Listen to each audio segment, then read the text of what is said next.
কেমন আছেন বন্ধুরা? অনেকদিন পর আবার ভিডিও করছি রান্নার একটা নতুন রেসিপি। ভাবলাম কি করব রাতের বেলা খাওয়ার, তো একটুখানি আজকে কিমা পোলাও করি, কিমা মটর পোলাও।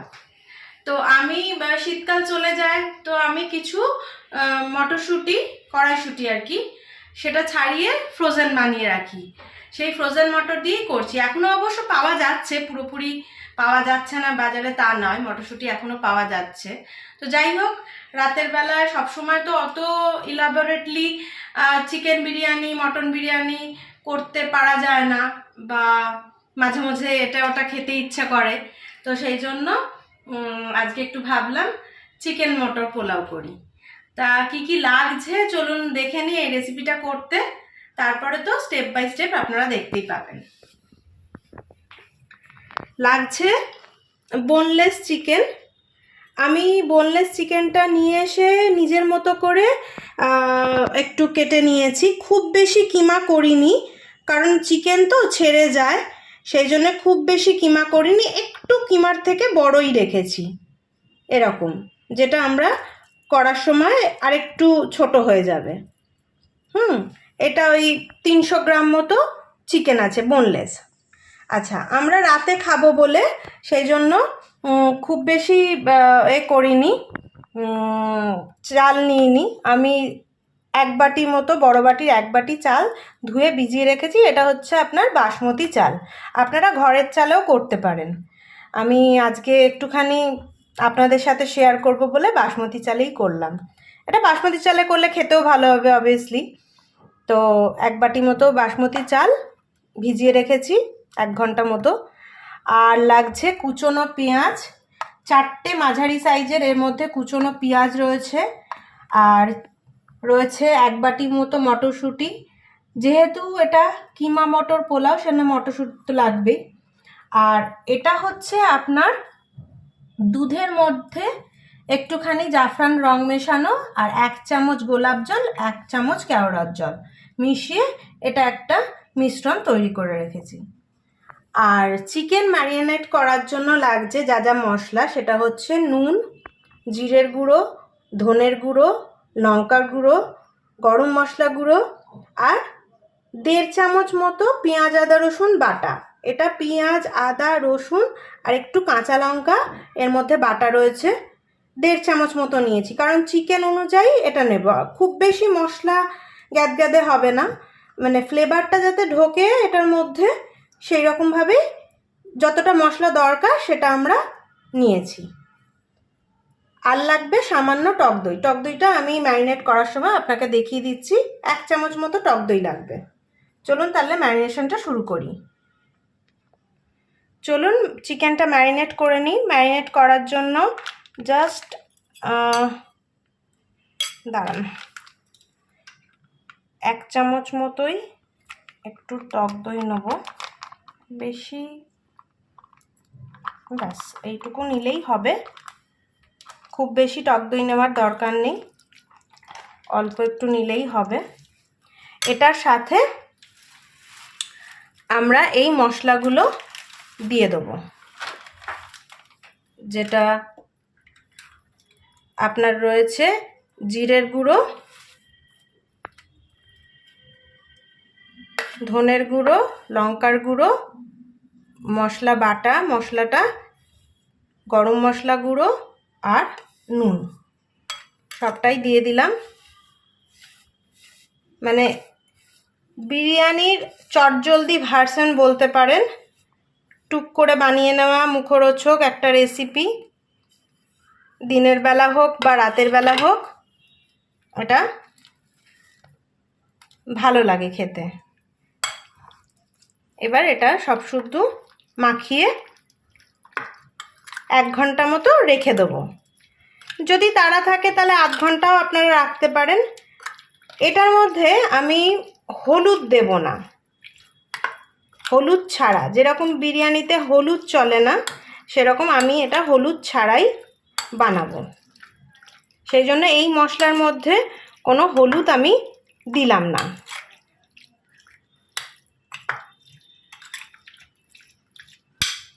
এটা সুন্দর করে মাখিয়ে সব মশলার সাথে টক দইয়ের সাথে এটা আধ ঘন্টা মতো ঢাকা দিয়ে রেখে দেবো।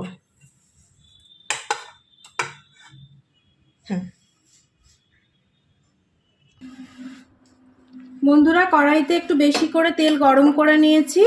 এর মধ্যে যে কুচনো পেঁয়াজটা ছিল সেটা একটু ছাড়িয়ে ছাড়িয়ে ভেজে নেব। মিডিয়াম ফ্লেমে ভাজবো লালচে করে।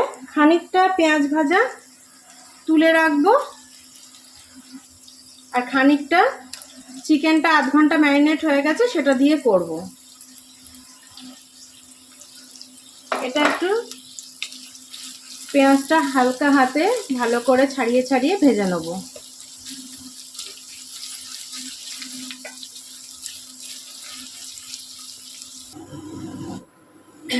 এটা ভাতের জন্য জল গরম করতে বসিয়েছি। তাতে দেওয়া রয়েছে তেজপাতা আর নুন, যেটার মধ্যে আমি প্রথমে ওই 1 বাটি চাল যেটা ভেজানো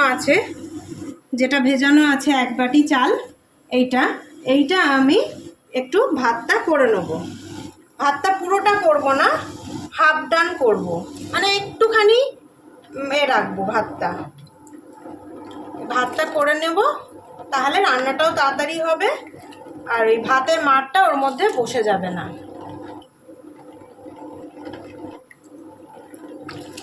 এর মধ্যে শুধু আমি নুন আর তেজপাতা দিয়েছি, আর কিছু দিইনি। ভাতটা এবার টকবক করে ফুটছে, চালটা দিয়ে দিয়েছি, তেজপাতা আর নুনের সঙ্গে ভাতটা হয়ে যাক। খানিকটা ভাতটা হয়ে গেলে আমরা মারটা ঝেড়ে নেব। এদিকে বন্ধুরা দেখুন, পেঁয়াজটা বেশ হালকা ব্রাউন ব্রাউন মতো ভাজা হয়ে গেছে। এবার এই ভাজা পেঁয়াজের মধ্যে থেকে খানিকটা পেঁয়াজ আমি তুলে রাখবো। খানিকটা পেঁয়াজ আমি তেলটা ছেঁকে তুলে রাখবো।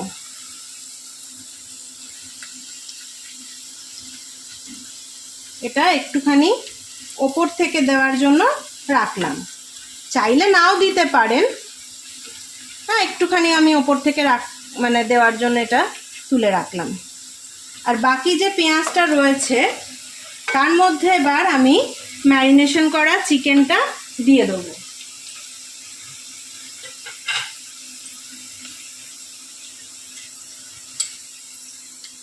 এবার ম্যারিনেশন করা চিকেনটা এর মধ্যে দিয়ে দেবো।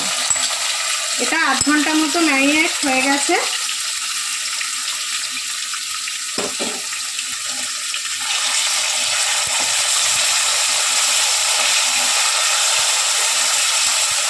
এবার এটাকে ভালো করে, এর মধ্যে কোনো জল দেব না, এটা কষতে কষতেই নিজস্ব একটা জল ছাড়বে, সেটাতেই চিকেনটা হবে। এটা একটু ঢাকা দিয়ে দিয়ে করে নেব আমরা। দেখুন, মাংসের কিমাটা কষতে কষতে তেল ছেড়ে দিয়েছে। এবার এর মধ্যে 1 চামচ একটুখানি গোলাপ জল দেব, একদম সামান্য পরিমাণ মতো, আপনার যেরকম পরিমাণ হবে। পরিমাণ যদি বেশি থাকে তাহলে 2 চামচ দেবেন, আমার অল্প পরিমাণ তাই আমি 1 চামচ দিলাম।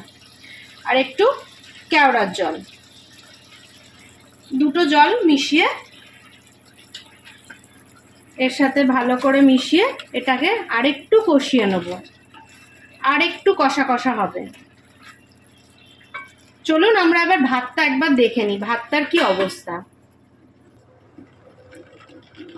দেখুন, পোলাওয়ের ভাতটা হাফ ডান হয়েই গেছে, আর আমরা এটা বেশি সেদ্ধ করব না।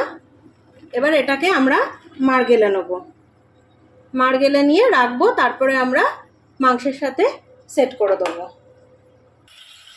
দেখুন, এটা কষা কষা হয়ে গেছে, পুরো তেলটাই ছেড়ে দিয়েছে। এবার আমি যে 1 বাটি মটর রেখেছিলাম দেওয়ার জন্য, 1 বাটি মটর রেখেছিলাম দেওয়ার জন্য, এবার ওর থেকে আমি হাফ বাটি মতো মটর এর ওপরে দিয়ে দেবো, আর হাফ বাটি আমি পরে দেবো। হাফ বাটি মতো মটর দিয়ে দিলাম। আচ্ছা, এরপরে ভাজা পেঁয়াজটাও একটুখানি 1 চামচ মতো একটু ছড়িয়ে ছড়িয়ে দেব। একটুখানি এটা দিয়ে নেড়ে নেব।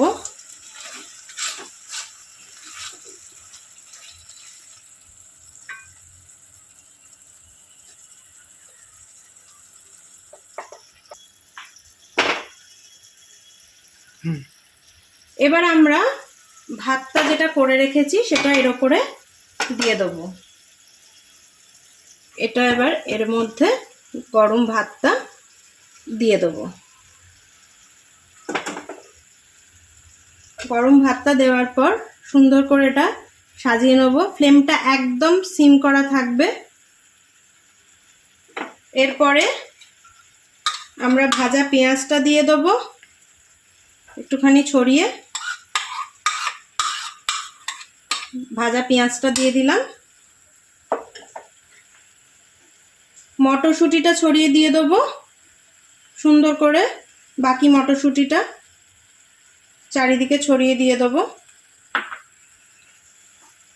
আর যে দুধে যেটা গোলাপ জল, কেওড়ার জল আর খাবার যে ফুড কালারটা দেওয়া মেশানো ছিল সেটা একটুখানি ভালো করে ছড়িয়ে দেবো, সুন্দর করে ছড়িয়ে দেবো। পুরো ভাতটাতেই এরমভাবে সুন্দর করে ছড়িয়ে দিলাম। এবার ওপর থেকে একটুখানি, যেহেতু পোলাও তো ঘি ছাড়া হয় না, একটু দরাজ হাতে একটু ঘিটাও দিতে লাগবে। এবার ওপর থেকে সুন্দর করে একটু ঘি দিয়ে দেবো ছড়িয়ে। ঘিটা এমনিই দেবো, এরপরে এটা যখন দমে দেব তখন এটা গলে যাবে।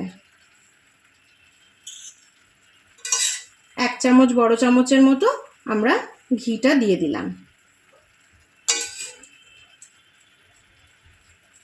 আর এর মধ্যে দেবো একটুখানি ঘরে গুঁড়ো করা গরম মশলা, যেটা আমি বাড়িতে বানাই, সেটা একটুখানি ওপর থেকে এটা ছড়িয়ে দেবো। অল্প সামান্য, খুব বেশি না, যেরকম পরিমাণ সেরকম ভাবেই আপনারা দেবেন। যতটুকু যেরকম হবে সেরকম ভাবেই আপনারা দেবেন, খুব বেশিও না খুব কমও না। আর আমি স্বাদের ব্যালেন্সের জন্য 1 চিমটে চিনি, এটা মনে হয় যেন আমার স্বাদটাকে ব্যালেন্স করবে। দিয়ে এবার এটাকে আমি দমে বসাবো। দমে কিভাবে দেব? নিচে একটা লোহার চাটু নিচটায় বসিয়ে তারপরে আমরা দমে বসাবো। এটা প্রথমে ঢাকা দিয়ে নিই, কড়াইটা পুরোপুরি এরকম ঢাকা দিয়ে নেব।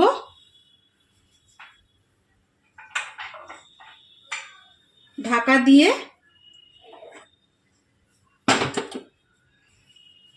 নিচটাতে একটা লোহার চাটু বা যে কোনো আপনাদের তাওয়া থাকলে পরিষ্কার, সেটার ওপরে এটাকে জাস্ট 10 মিনিটের জন্য একটুখানি দমে বসিয়ে রাখতে হবে এরমভাবে। তাহলে বন্ধুরা 10 মিনিট এখন দমে থাক, তারপরে আমরা দেখি এটা কিরকম হচ্ছে।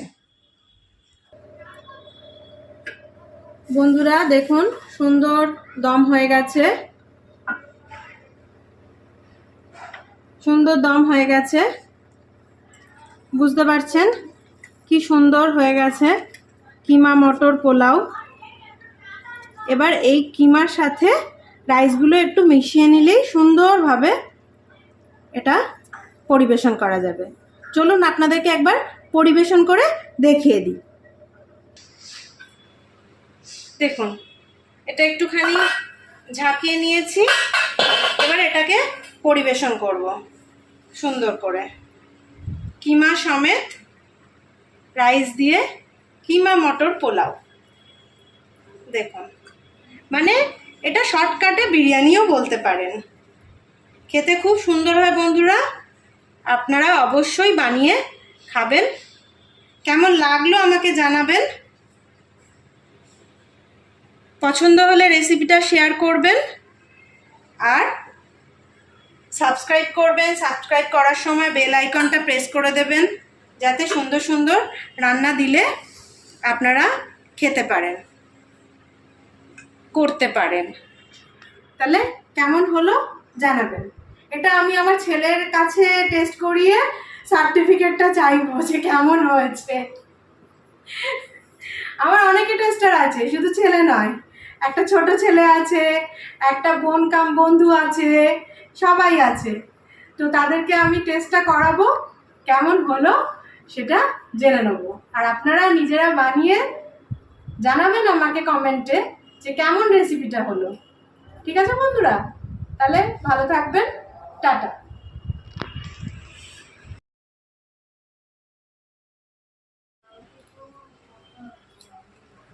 কেমন হয়েছে গুটু?